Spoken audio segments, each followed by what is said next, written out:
이 고린도후서 8장에서부터 9장까지는 연보에 대해서 기록하고 있습니다. 즉 헌금에 대해서 기록하고 있습니다. 특별히 예루살렘 교회를 돕기 위한 구제 헌금에 대해서 8장 그리고 9장에 바울이 고린도 교회에 권면을 하고 있습니다. 이 헌금에 대한 배경은 사도행전 11장 27절에서 30절에 언급된 것처럼 예루살렘에 흉년이 들어가지고 거기 예루살렘 교회 성도들이 여러 가지로 어려움을 당했을 때 이방 교회에 있던 마게도냐 교회가 자기들도 어려운데도 불구하고 아주 헌금을 풍성하게 거두어서 예루살렘 교회를 도왔던 일을 사도 바울이 고린도 교회도 알리면서 너희도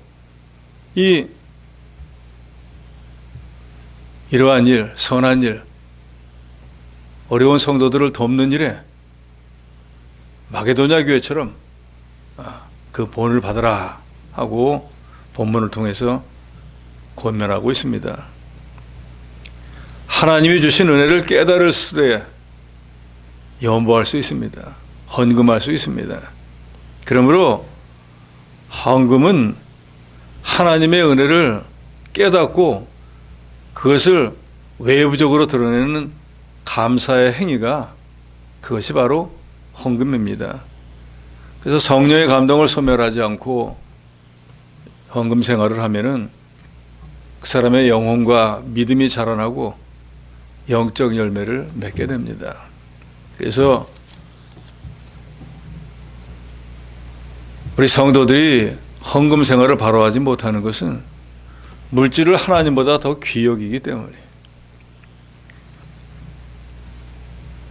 사도 바울은 이 고린도 교인들에게 너희가 여러 가지 신령한 은혜를 많이 받았고 또 그런 면에 풍성하니까 어려운 가운데서도 연보해서 예루살렘 교회를 도왔던 그런 이방의 마게도냐 교회를 본받아서 너희도 그러한 면에 앞장서는 사람이 되라 하고 여기 8장과 9장을 통해서 권면을 하고 있습니다. 우리가 연보라는 말과 헌금이란 말을 혼동해서 쓰는데 뜻이 전혀 다르진 않지만 지금은 혼동돼서 쓰고 있지만 원칙적인 의미는 조금 다릅니다. 헌금이라고 하는 것은 말 그대로 드릴 헌자 물질 금이잖아요. 물질 하나에게 드리는 게 헌금이고 연보는 내어서 도와주는 거예요.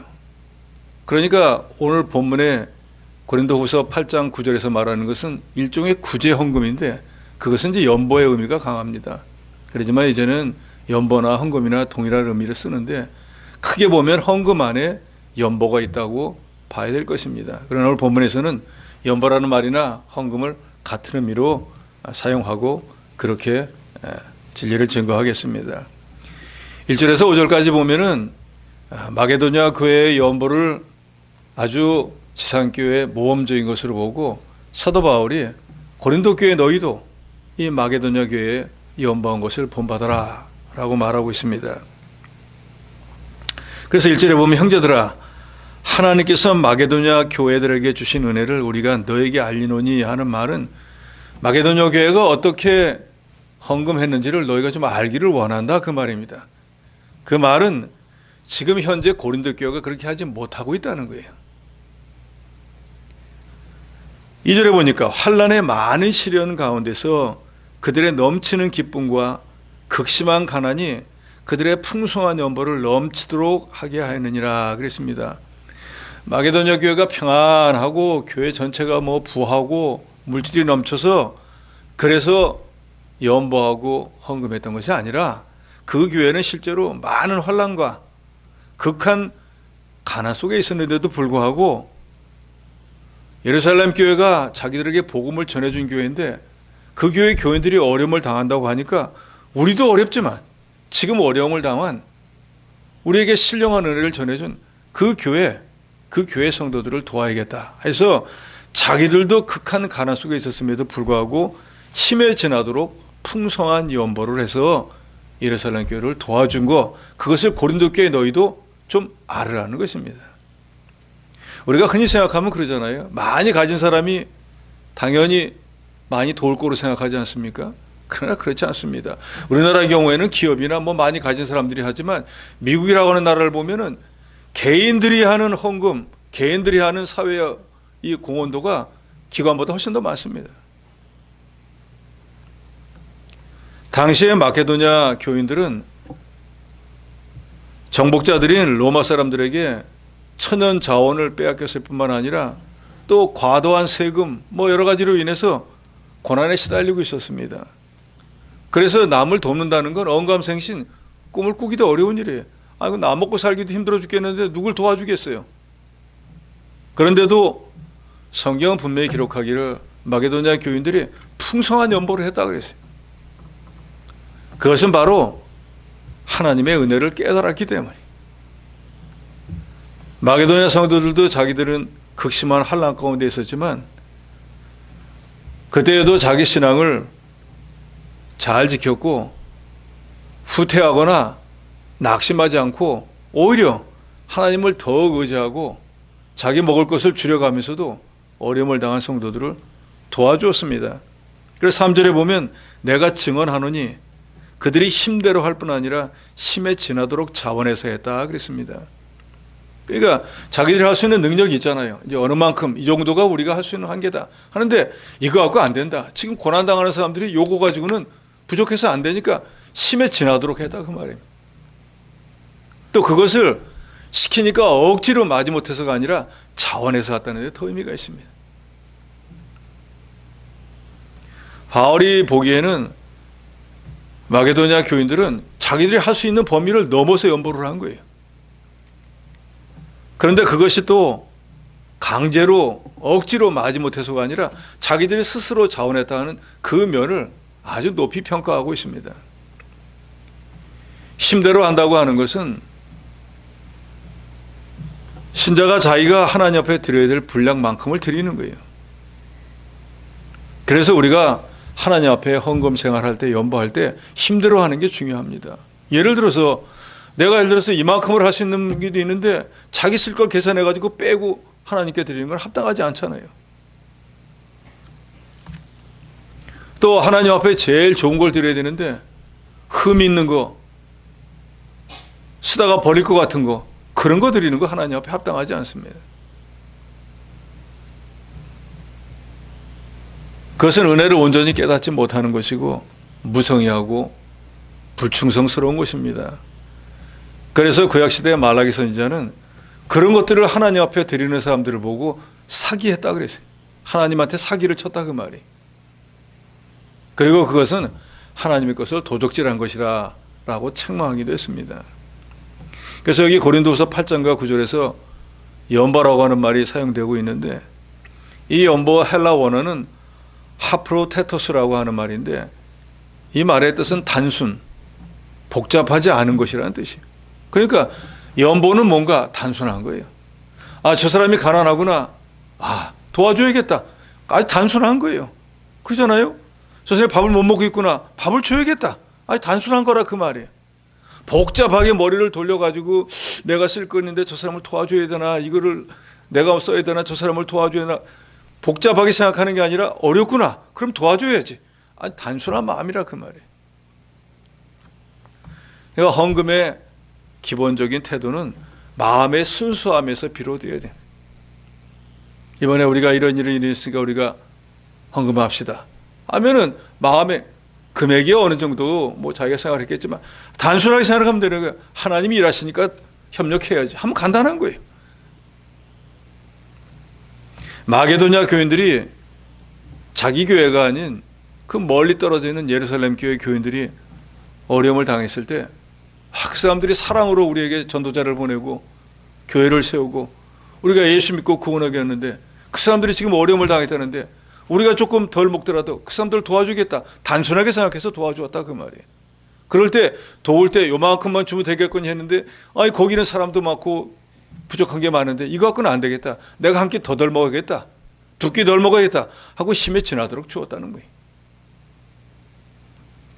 4절에 보면 이 은혜와 성도 섬기는 일에 참여함에 대해 우리에게 간절히 구하니 그랬습니다. 이게 무슨 말인가 하면 마게도냐 교인들은 이 은혜와 성도 섬기는 일, 즉 지금 구제 헌금하는 일에 간절히 구했다 그랬어요. 뭐냐? 지금 마게도냐 교회가 어렵잖아요. 극심한 환난을 당했잖아요. 자기들도 로마에 착취를 당해갖고 여러 가지 형편이 어려운데 바울에게 뭐라고 하면 우리가 아무리 어려워도 예루살렘 교회를 도와야 되겠습니다.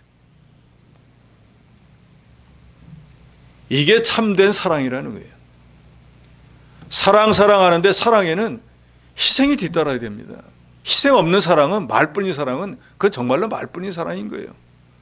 왜 우리가 우리 주 예수 그리스도의 은혜에 감사합니까? 하나님이신데 우리 죄를 사해 주시려고 우리처럼 육신을 입고 세상에 오셔가지고 내 대신 죽어주신 그게 감사한 거예요. 그런데 주께서 우리 같은 육신의 몸을 입고 와서 우리를 위해서 죽어주신 그 이유는 뭡니까? 저 여러분을 사랑해서요. 다른 이유가 없습니다. 사랑하는 자녀를 위해서 대신 죽어주신 거예요. 그런데 우리는 죽는 일도 아니고 내 물건, 내가 가지고 있는 그런 물질 얼마를 목숨을 내놓는 것도 아니고 가난한 성도를 위해서 쓴다는데 그걸 아낀다고 하면 과연 그것이 참으로 구원받은 성도인가? 사랑으로 구원받은 성도가 그렇게 해서는 안 되지 않겠는가? 바울은 지금 그걸 말합니다. 그래서 마게도냐 교인들은 공경에 처한 예루살렘 성도들에게 이 구제하는 일 마땅히 해야 될 특전이다. 공동번역에서는 그걸 특전이라고 그랬어요. 그러니까 아무나 돕는 게 아니잖아요. 도울 수 있는 특전, 특별한 권리, 즉 헌금하는 것도 특권이다 그 말이에요. 그래서 이런 특권을 우리가 어렵다고 우리한테는 제외시키지 말고 우리에게도 달라고 마게도냐 교인들이 원했다는 거예요. 그래서 그럼 그렇게 해라 했더니 자기들의 그 어려운 형편 가운데서도 심해 지나도록 자원해서 연보를 해가지고 예루살렘 교회를 도와줬다. 5절에 그러므로 우리가 디도를 권하여 그가 이미 너희 가운데 시작하였은즉 이 은혜를 그대로 성취하게 하라 했노라 그랬습니다.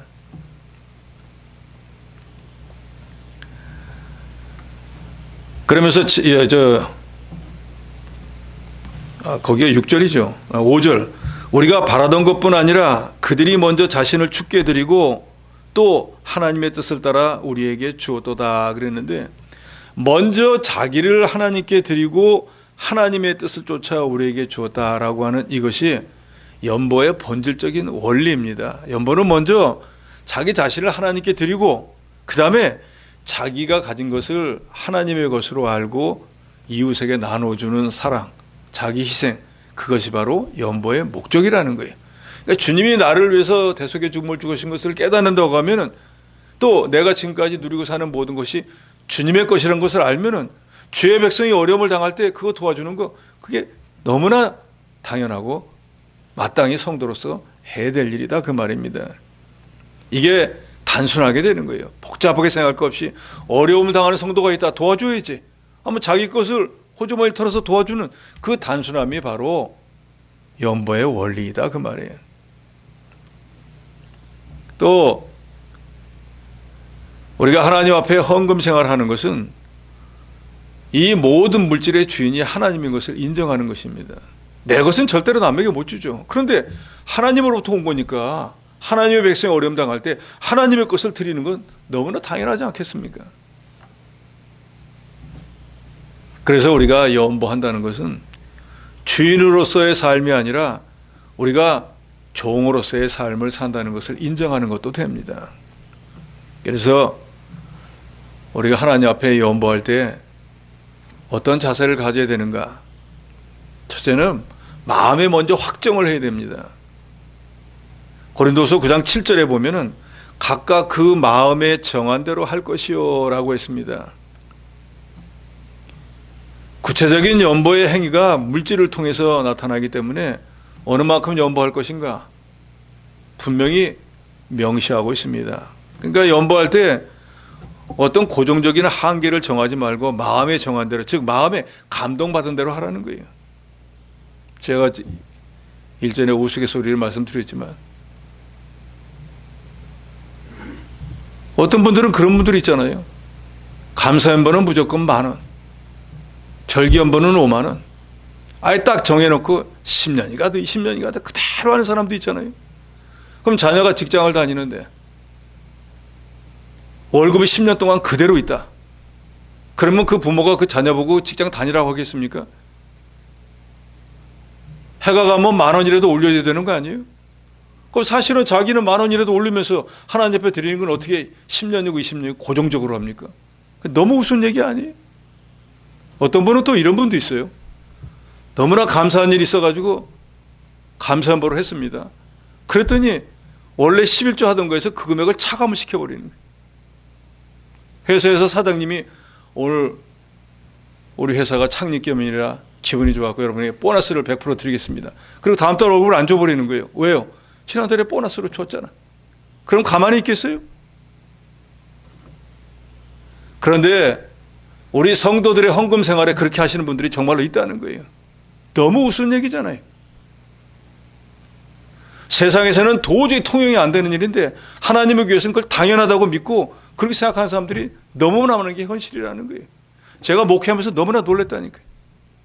차라리 감사한말 안 하는 게 낫죠. 마음에 정한 대로 해야 됩니다. 성령의 감동대로 해야 된다 그 말이에요. 본문 11절로 12절에 보면 이제는 고린도후서 8장 11절 12절이죠. 예, 거기 다 같이 읽습니다. 11절 12절입니다. 시작. 이제는 하던 일을 성취할지니 마음에 원하는 것 같이 완성하는 대로 하라. 할 마음만 있으면 있는 대로 받으실 터이요 없는 것은 받지 아니하시리라. 그러니까 마음에 정해가지고 헌금하는데 강요하니까 억지로 마지못해 하지 말라는 거예요. 하나님께서는 물질의 금액이나 분량보다도 우리의 마음을 보시고 그 물질에 담긴 마음을 먼저 받으시기 때문에 이게 중요한 거예요. 하나님 앞에 억만금을 드려도 아까워서 마지못해 내는 건 하나님이 그거 별로 기뻐하지 않습니다. 과부가 왜 두렙돈을 냈는데 다른 부자들과 비교하면 택도 안 되는 금액이잖아요. 그런데 왜 예수님은 그 과부의 두렙돈을 보고 제일 많이 넣었다고 그랬습니까? 예수님이 계산을 할지 모르는 바보예요? 부자가 얼마를 넣는 걸 봤는데 과부는 두렙돈밖에 안 넣는데 그게 어떤 게 더 많이 넣는지를 몰라가지고 과부가 제일 많이 넣었도다 라고 말씀했습니까? 그게 아니에요. 부자는 예를 들어서 100만 원 있는 데서 10,000원 넣었다고 하면은 100분의 1밖에는 안 넣는 거예요. 그런데 과부는 두렙돈을 넣는데 그게 생활비 전체라 그랬어요. 그 사람은 자기 거 전체를 다 넣어버린 거예요. 그걸 넣음으로 인해서 그 사람은 끼니 걱정을 해야 돼요. 부자는 100분의 1을 넣기 때문에 걱정이 없어요. 과부는 자기가 하나님 옆에 연보해야 되는데 헌금해야 되는데 가지고 있는 것이 자기 생활비 전체였기 때문에 내가 내일 밥을 굶느냐 더 먹느냐가 중요한 게 아니라 하나님의 은혜를 깨닫고 하나님께 드리는 게 중요했기 때문에 금액으로 치면 두렙돈밖에 안 됐지만 예수님이 볼 때는 그 마음의 중심이 하나님 보시기에 합당했기 때문에 제일 많이 넣었다고 말씀하신 거예요.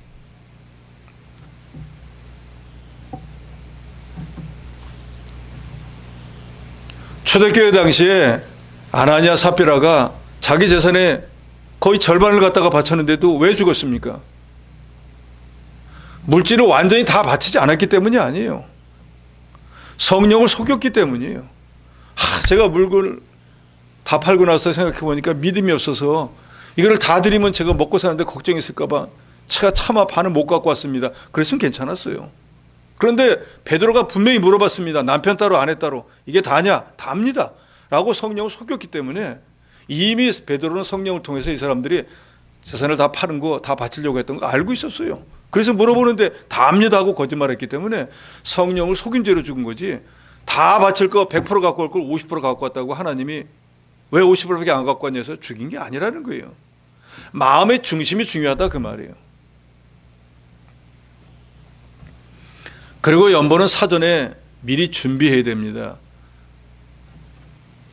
고린도 후서 9장 5절에 보면 그러므로 내가 이 형제들로 먼저 너에게 가서 너희가 전에 약속한 연보를 미리 준비하게 하도록 권면하는 것이 필요할 줄을 생각하였노니 이렇게 준비하여야 참 연보답고 억지가 아니라 그랬습니다. 그러니까 연보는 미리 준비해 놨다가 그 연보할 때 되면 연보를 해야지 갑자기 닥쳐가지고 이거 얼마지? 어떻게 할까? 할까 말까? 궁리하면 그게 참 연보가 못 된다는 거예요.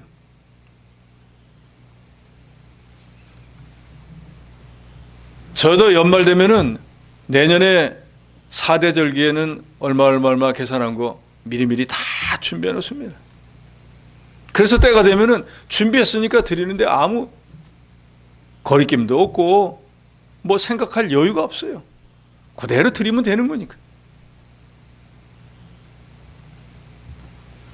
그런데 바울이 고린도 교인들에게 미리 연보를 준비하라고 한 것은 왜 그랬는가? 고린도 교인들을 위해서 그랬어요. 바울이 고린도 교회에 들렸을 때 연보를 하나도 준비 안 해놨습니다. 그래서 너희들 왜 연보 안 했느냐 하면 그때 부랴부랴 하자고 하면은 미리 준비하라고 그렇게 말했는데도 말 안 듣고 있다가 부끄럽고 그러니까 교회가 자기 명예가 떨어질 수 있기 때문에 미리 디도를 보내가지고 다른 교회들도 지금 이렇게 하고 있으니까 너희들도 준비해라 해서 준비토록 했는데 오늘 본문의 내용을 보면 그 말을 들었음에도 불구하고 고린도 교회가 그렇게 하고 있지 않았다는 거예요. 연보를 미리미리 준비하는 것이 참 연보답고 억지로 행하는 연보가 되지 않아서 갑자기 기분에 따른다든지 어떤 강요에서 억지로 하는 연보는 참 연보가 되지 못합니다. 그래서 우리도 새로운 해가 시작하기 전에 건축이나 선교나 연보 작정하기 전에 미리 한 주 전에 광고하지 않습니까? 내년도 건축 선거 연보 우리가 이런 일이 있으니까 우리가 힘써 해야겠습니다 라고 하면은 그 말을 듣고 여러분들은 내년에 이런 일이 있으니까 건축을 하면은 많이 필요하니까 올해보다는 내가 조금 더 작정을 해야겠구만 하고 마음의 준비를 해서 해야 되는데 그냥 귀퉁으로 듣고 있다가 그 다음 주에 뭐야 오늘 작정을 한다고? 이거 어떡하지? 얼마 하지? 하니까 뭐 대충 해버리는 거예요. 바울은 미리 준비한 연보래야 참 연보답고 억지가 아니라라고 말했습니다. 준비하지 않은 연보는 갑작스레 그냥 느닷없이 자기 생각난 대로 하는 연보는 그거는 동정밖에는 안 됩니다. 형제를 사랑하라 하는 것은 주님이 우리에게 주신 유일한 계명인데 헌금은 형제를 사랑하라는 주님의 명령을 지키는 것입니다.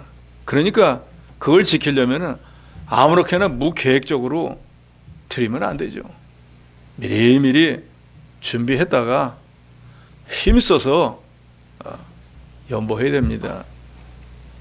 그래서 바울은 우리가 보통 자기 희생, 자기의 것을 희생하는 것은 그 힘들고 어려운 것으로 생각하지만 바울은 자기를 희생해서 드리는 연보에 대해서 고린도후서 9장 7절에 보면 하나님은 즐겨내는 자를 사랑하시느니라 그랬어요. 억지로 인색함으로 하는 거 반대가 즐겨내는 거잖아요. 그러니까 하나님의 구속의 은혜를 깨닫고 감사함으로 하나님 앞에 하는 헌금은 그 헌금하는 사람에게는 즐거움을 줍니다. 여러분들 다 경험해 보셨을 거예요. 그동안에는 여러 형편이 이래서 내가 못했는데 이번에는 이렇게 바로 해보니까 마음이 하나님 앞에서 떳떳하고 또 그동안 못했던 걸 제대로 하니까 후련한 마음도 들고 제일 먼저 내 마음이 기뻐요. 근데 이걸 깨닫지 못하는 사람은 이거 그거 할 것도 많은데 거기다가 해야 하고 이해를 못하는 거예요. 거듭 말씀드리지만 헌금이라고 하는 것은 은혜에 대한 보답이고 사랑의 희생입니다. 그래서 역대상 29장 14절에 보면은 다윗은 자기 사유재산을 하나님께 다 드리고 자 이제 누가 하나님께 드리겠느냐 하니까 거기 있는 백성들은 말할 것도 없고 자기 신하 모든 사람들이 즐거운 마음으로 하나님께 드리는 그걸 보고 마음이 너무 기뻤습니다. 그래서 역대상 29장 14절에 보면 이렇게 말합니다. 나와 내 백성이 무엇이기에 이처럼 즐거운 마음으로 드릴 힘이 있었나이까 모든 것이 주께로 말미암았사오니 우리가 주의 손에서 받은 것으로 주께 드렸을 뿐이에요. 연보는 바로 이거거든요. 헌금은 내가 어디서 없던 걸 만들어내가지고 그걸 하나님이 내라고 하니까 억지로 드리는 그게 아니라 이미 세상에 존재하던 모든 것들을 하나님이 우리로 먹고 살고 쓰게 하기 위해서 주셨던 건데, 그게 하나님께서 쓰시겠다고 할 때 우리가 믿음으로 드린, 그게 헌금인 거예요.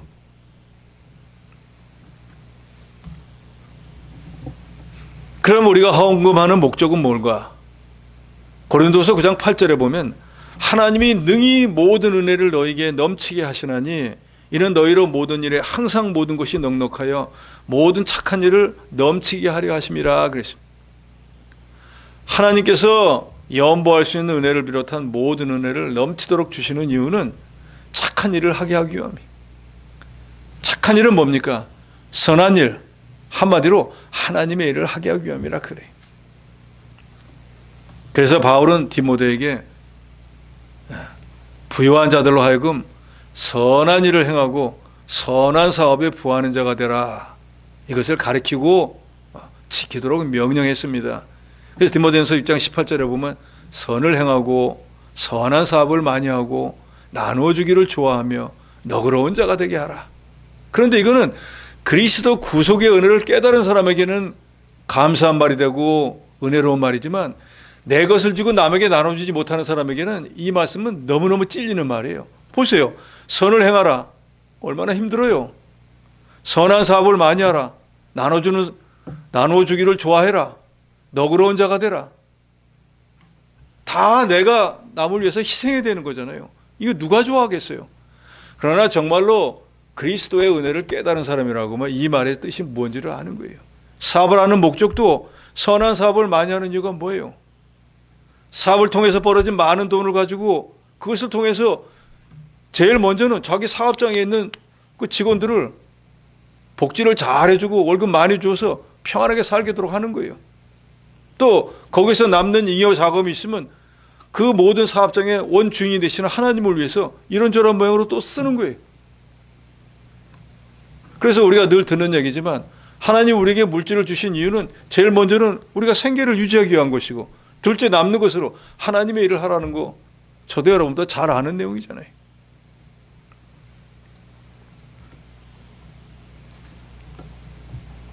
그러니까 헌금이라고 하는 것은 내가 하나님께 이만큼 드렸으니까 저한테도 주셔야죠 하는 하나님과 무슨 물물 교환이 아니라, 즉 하나님으로부터 더 많은 걸 받기 위해서 헌금하는 게 아니고, 이미 하나님으로부터 받은 은혜가 많아서 그것을 하나님께 드리고, 또 오늘 본문에 나온 것처럼 불쌍한 사람들을 위해서, 구제하기 위해서 사용하는 것입니다.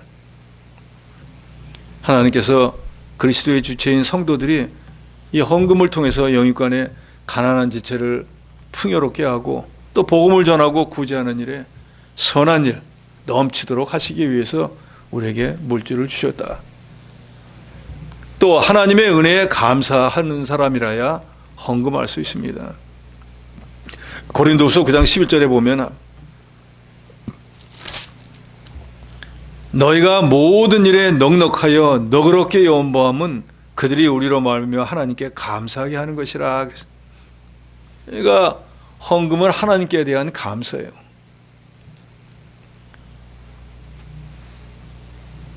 그런데 어떤 사람들은 많은 연보 헌금한 사람에게 이분 때문에 우리 교회가 유지됩니까 하고 공로를 돌리고 공로패를 주고 거기서 더 나가고 공로비까지 세워주고 하는 사람들이 있는데, 그건 하나님 앞에 바로 되지 못했습니다. 하나님이 주셨으니까 받은 것이고 그 은혜를 깨달았으니까 하나님께 드린 것뿐인데, 그걸 기억하고 그 은혜의 업적을 기억만 하면 되지, 그걸 꼭 어떤 대외적으로 드러나는 것으로 이분 이런 일 했다라고 하는 것은 하나님 앞에 합당하지 않아요. 하나님이 모든 영광을 받으시고 하나님이 감사함을 받아야지,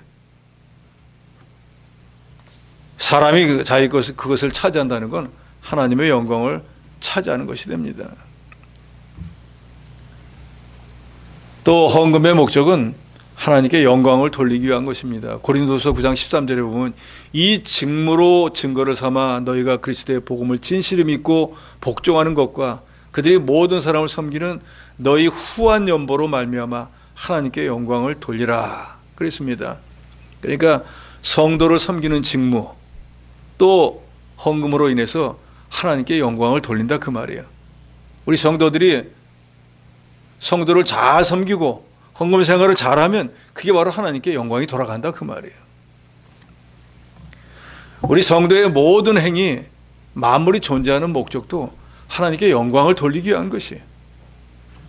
그러니까 헌금 자체가 우리 인간의 소유에 의한 인간의 행위가 아니고 하나님의 소유를 하나님에게 다시 돌려드리는 그런 일이기 때문에 연보를 통한 모든 영광은 마땅히 하나님이 받으셔야 한다는 거예요.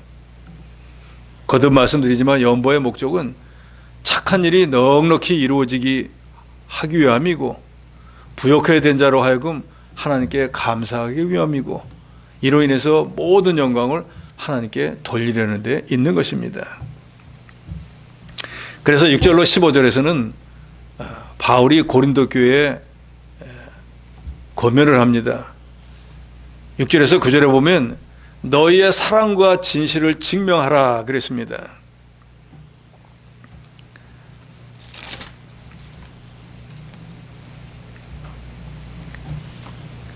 8절에 내가 명령으로 하는 말이 아니요 오직 다른 이들의 간절함을 가지고 너의 사랑의 진실함을 증명하고자 함이로라 그랬습니다.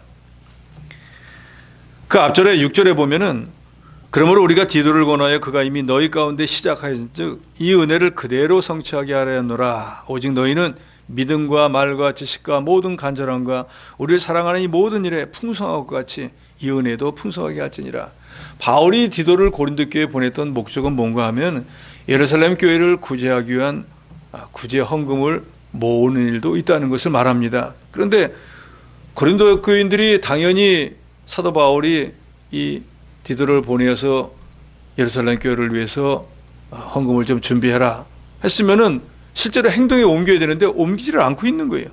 그래서 다시 디도를 보내어서 헌금을 모금하라고 했는데 7절에 너희 믿음, 말, 지식, 모든 간절함, 우리를 사랑하는 이 모든 일이 풍성한 것처럼 너희가 한 가지 부족한 건 뭐냐? 너희는 지금 말도 풍성하고 너희는 나를 사랑하는 면도 풍성하고 또 믿음도 풍성한데 연보하는 일에는 지금 제대로 하지 못하고 있다라는 걸 바울이 말하는 거예요. 그래서 너희가 정말로 너희 사랑이 진실하다는 것을 증명하려면 주저하지 말고 연보를 빨리 준비해라 그 말이에요. 그러면서 앞절에 1절에 있는 것처럼 마게도냐 교회는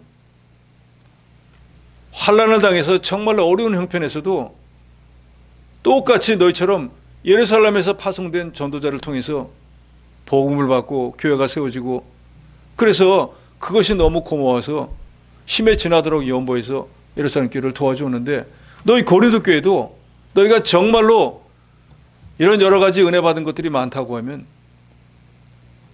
준비해야 되지 않겠느냐. 그것이 바로 너희가 예루살렘 교회를 또 하나님을 사랑한다는 증거가 되는 것이니까 증명해봐라 라고 말하고 있습니다.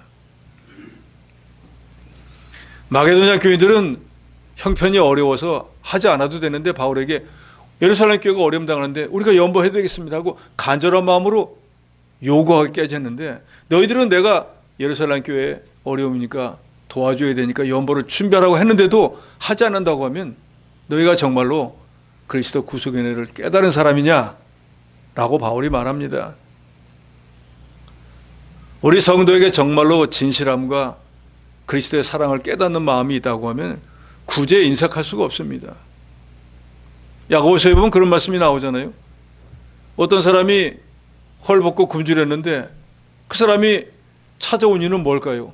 뭔가 양식을 달라든지 아니면 몸에 쓸 것을 달라고 하는데 그 사람에게 양식도 안 주고 쓸 것도 안 주면서 평안히 가라, 가서 더웁게 하라 하고 아무것도 주지 않았다 그랬지 않습니까? 그 성경은 뭐라고 해요? 그 사람에게 필요한 걸 아무것도 주지 않았으니까 그거는 말뿐인 사랑인 거예요.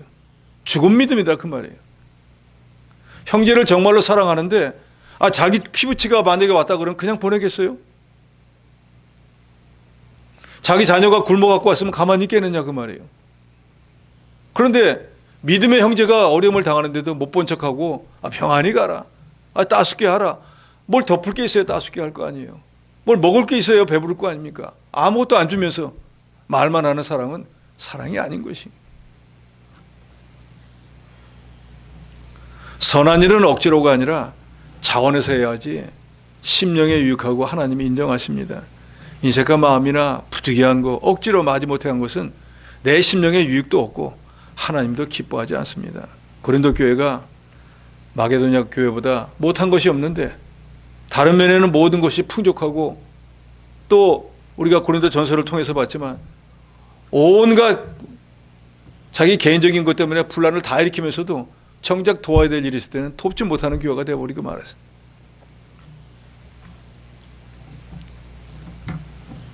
그래서 9절에 바울이 말합니다. 우리 주 예수 그리스도의 은혜를 너희가 알거니와 부여하신 이로써 너희를 위하여 가난하게 되심은 그의 가난함으로 말미암아 너희를 부여하게 하려 하심이라. 우리 주님은 하나님이시니까 가난하지 않죠. 세상에 주님보다 더 부자는 없죠. 그런데 우리 같은 것들 때문에 이 세상에 낮고 천한 곳에 오셔서 가난하게 되셨어요. 그러면서도 그분은 그 가난 가운데서도 우리를 위해서 재물이 되어 주셨어요. 당신의 목숨까지도 주셨다 그 말입니다. 사람은 급하면 물질은 주지만 자기 생명은 못 주잖아요. 그런데 우리 주님은 자기 생명까지 우리를 위해서 주셨어요. 그러니까 그리스도의 구속의 은혜로 구원받은 저와 여러분 성도는 올바른 헌금의 삶을 살아야 됩니다. 왜냐하면 주님이 우리를 부여하게, 우리를 이렇게 천국의 백성이 되어서 주님 안에서 복된 삶을 살기 위해서 당신이 희생해 주신 그 은혜를 깨달아야 된다는 거예요. 그리고 보답하는 것이, 그것이 바로 헌금 생활이 되는 거예요. 우리가 잘못 깨닫는 중에 하나가 헌금이라는 걸 교회에 무슨 세금 내는 걸로 잘못 아는 거예요. 세금 아닙니다. 은혜에 보답하는 거예요. 자녀가 예를 들어가지고 성장해가지고 부모의 은혜를 깨닫고 부모에게 생활비를 드린다든지 뭐 하면 그게 세금입니까? 아니잖아요. 자녀가 부모의 은혜를 깨닫고 감사함으로 드리는 거지. 그게 무슨 세금이에요? 우리가 이 세상을 살아가는 게 하나님의 은혜 아닙니까? 그래서 그거 하나님 앞에 드리는 것뿐이에요. 근데 그걸 잘못 생각해갖고 하나님이 내 걸 뺏어간다고 생각하는 어리석은 사람들도 많습니다.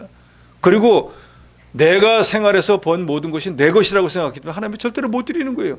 하나님이 날 위해서 해준 게 뭐가 있어라고 생각하니까. 그런데 하나님이 저와 여러분을 돕지 않았다고 하면 이 시간까지 우리가 어떻게 여기까지 왔겠습니까? 우리가 살아가는 모든 것이 하나님의 은혜이잖아요. 하나님이 도우시지 않았다고 하면 우리가 뭘 하나 얻을 수 있겠어요? 아무것도 얻을 수 없습니다.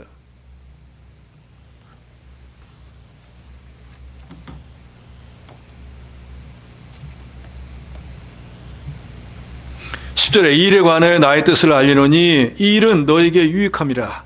너희가 1년 전에 행하기를 먼저 시작할 뿐 아니라 원하기도 했은즉 이제는 하던 일을 성취할지니 마음이 원하던 것 같이 완성돼 있는 대로 하라. 그러니까 1년 전부터 미리 연보하라 하는 것을 바울이 얘기했었나 봐요. 근데도 아직까지 온전히 준비가 되지 않았으니까 바울이 자 이제는 온전하게 다 준비를 해라 하고 바울이 권면을 하고 있습니다. 12절에 할 마음만 있으면 있는 대로 받으실 터이요 없는 것은 받지 아니하시리라. 하나님이 없는 걸 억지로 가지고 갖고 연보하라고 하지 않습니다. 그래서 마음에 정한 대로 하라는 거예요. 자기 형편에 따라 마음에 감동이 오는 대로 하라는 거예요. 그래서 서원이라는 게 사실은 좀 무섭거든요. 서원은 개인과 약속하는 게 아니라 하나님 앞에 약속하는 거예요. 아무도 모릅니다. 내가 하나님과 기도하는 가운데 하는 거예요. 예를 들어서 이번에 건축 연보를 작정합니다. 한데 자기 혼자 스스로 올해 우리 교회 여러 가지 일 있으니까 내가 작년에 이만큼 했는데 올해 이만큼을 해야겠다 하고 하나님의 소원을 하는 거예요. 될까 안 될까? 하지만 마음을 먹고 하려고 하면 하나님 그렇게 될 수 있도록 역사해 주시는 거예요. 이걸 못하니까 겁이 나가지고 작년과 똑같이 재작년과 똑같이 다 똑같이 가는 거예요. 그만큼은 자기가 해봤으니까 되니까. 그걸 넘어서면은 도저히 안 될 것처럼 생각하니까 못하는 거예요. 어린아이가 한 1년쯤 땅바닥에 기다가 일어서려고 한번 일어서 보면 일어서자마자 걷는 아이는 세상에 없습니다. 일어서는 순간 어떤 일이 일어나요? 자빠지는 일이 생겨요. 그럼 자빠지면요. 겨울쓸 때는 아무 해가 없었는데 일어서다가 보니까 자빠지니까 여기저기 깨지고 아프거든요. 그럼 어린아이가 생각을 합니다. 아이고 일어나는 건 너무 힘든 일이다, 관둬야겠다. 그럼 그 아이는 절대로 못 걸어요. 어떻게 됩니까? 평생 기어다니는 거예요. 그런데 넘어졌더라도 다시 일어나보고 깨지더라도 또 일어나보고 하는 아이는 서게 됩니다. 섰을 때는 길 때와는 전혀 다른 세상을 보게 되는 거예요. 이게 중요한 거예요. 보는 눈과 시야가 완전히 달라진다는 거예요. 연보도 마찬가지인 거예요. 10,000원 연보하던 사람이 50,000원 할 때 해보면은 50,000원 연보할 때 기쁨과 하나님이 주시는 복이 다르다 그 말이에요. 해봤어야죠. 해보질 않았잖아요. 그러니까 날마다 거기에 몇몇 돌고 도저히 못 가는 거예요. 그러면서 자기를 위해 쓰는 거는 예를 들어가지고 작년에 10만 원밖에 안 썼는데 자기를 위해서는 올해 100만 원도 씁니다. 하나님 위해서는 절대로 못 하는 거예요. 그러니까 하나님이 매 그 이상 복을 주질 않는 거예요. 우리 교단은 진리가 좋습니다. 그 말은 말씀대로만 가르치는 교단이라 그 말이에요. 좋은 말씀이에요. 그런데 이 헌금에 대한 것도 바로 가르쳐야 됩니다. 뭔가 헌금 얘기만 하면 그 헌금을 강조하는 목사는 싹군 목자라고 하는데, 싹군 목자는 그런 게 싹군 목자가 아닌 거예요. 우리 교단이 가난한 이유가 뭐예요?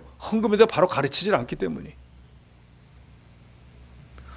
헌금은 하나님께서 받은 걸 하나님께 드리는 건데, 하나님께 드리는 게 많은 사람은 하나님이 그 사람에게 또 복을 주는 거예요. 복은 그렇게 받는 거거든요. 할 수만 있으면 그래서 하나님께 많이 드려야 돼요.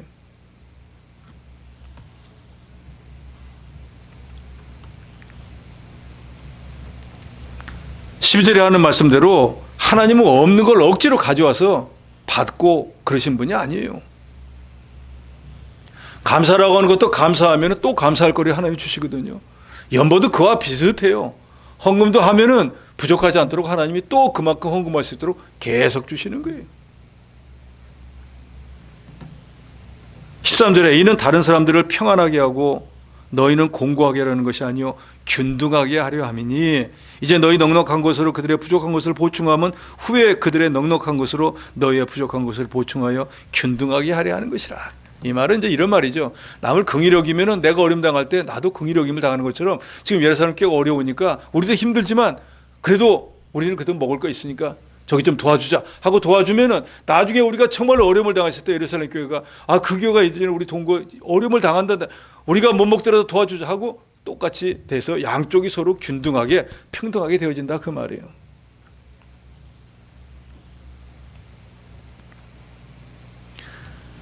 그래서 공동번역은 여기를 이렇게 번역했습니다. 지금 여러분이 넉넉하게 살면서 궁핍한 사람들을 도와준다면 그들이 넉넉하게 살 때 또한 여러분의 궁핍을 털어줄 것입니다. 그러면 결국 공평하게 되지 않겠습니까? 그러니까 가진 교회가 갖지 못한 교회를 도와줘야 돼요. 가진 성도가 갖지 못한 성도를 도와줘야 돼요. 그게 하나님이 원하시는 거예요. 그러면 균등해지는 거예요. 그래서 초대교회에 실제로 예루살렘 교회에서는 유무상통이 있었잖아요. 가진 사람들이 가진 걸 내 거라고 생각 안 하고 가난한 사람들에게 나눠주어서 그 사람들이 신앙생활 하는데 어려움 없도록 다 같이 신앙이 자라나고 신앙이 성숙할 수 있도록 했다고 하지 않습니까? 15절에 기록된 것 같이 많이 거둔 자도 남지 않고 적게 거둔 자도 모자라지 아니하였느니라. 이건 출애굽기 16장 18절에 있는 말씀을 인용한 것인데, 이스라엘 백성들이 모세의 인도를 받아서 애굽에서 해방되어서 광야에 나왔을 때 하나님이 하늘에서 만나를 내려서 모든 백성들에게 골고루 다 먹도록 했습니다. 이게 바로 연보의 구약적인 원리라는 거예요. 하나님이 광야에 가난한 이스라엘 백성들에게 하늘에서 만나를 내어 먹여주심으로 많이 거둔 자나 적게 거둔 자나 남지도 않고 모자라지도 않고 부유하게 만들었던 그 역사가 연보의 원리처럼 하나님께 연보 많이 했다고 해도 자기의 물질이 모자라지 않고 또 적게 드렸다고 해서 없어서 못 드려서 적게 드렸다고 해서 넉넉해서 잘 사는 게 아니라 그 말이에요. 자기가 가진 걸 아끼고 자기한테는 쓰면서 하나님 편 못 드려도 부유해지는 게 아니고, 또 내게 있는 걸 감사해가지고 마음에 지나도 하나님께 드린다고 해도 그 사람이 부족해서 못 사는 게 아니라 그 말이에요. 적게 드린 사람이나 많이 드린 사람이나 하나님이 다 살도록 해놓았다 그랬어요. 그러면 기왕이면은 하나님을 기쁘시게 많이 드리는 게 좋지 않겠어요? 저는 제가 교육자이기 때문에 하나님 앞에 많이 드리고 싶어도 한계가 있어요. 그런데 어떨 때는 그래도 배갑이 받는 달에는 그래도 제가 좀 교회에서 1등으로 많이 드릴 때도 있어요. 그럴 때 마음이 너무너무 좋더라. 매달 이렇게 드리면 얼마나 좋을까? 그런 생각도 문득 드는데, 뭐 바보 같은 생각인지 모르겠지만 어쨌든 저는 하나님께 드리면 기분이 좋더라고요. 하나님께 받은 걸 하나님께 드리는 게 연보이고, 하나님의 은혜에 감사해서 드리는 게 연보입니다. 그러니까 우리가 연보 생활을 자원하는 마음으로, 즐거운 마음으로 하세요. 그러면 하나님이 연보할 수 있도록 또 은혜를 베풀어 주시고, 마지막에 우리가 지금 상고한 말씀처럼 많이 드려도 절대 부족해지지 않고, 없어서 자기 있는 거 쥐어짜서 자기를 위해서는 많이 쓰고 하나님께 적게 드린다고 해도 엄청나게 많이 남는 게 아니에요. 그럼 기왕이면은 하나님의 교회도 하나님도 기쁘시게 하면은, 선한 일에 힘쓰면은 얼마나 좋겠습니까? 모든 성도들이 그런 믿음을 좀 가지셔야 돼요. 내 교회 하면서 권세만 주장하고 말만 앞세우고 큰 소리치는 그런 것만 하지 말고, 우리 집사람 저보고 그러더만요. 나이가 먹으면 이제 말수는 줄이고 주머니를 자주 열어야 된다. 그 말 맞아요. 손주 들어왔는데 이놈아 저놈아 하고 이거 하지마 저거 하지마 하면 사랑 못 받아요. 여봐라 하고 주머니에서 뭐라도 하나 주면 좋은 할아버지 뭐. 정말 그렇지 않습니까?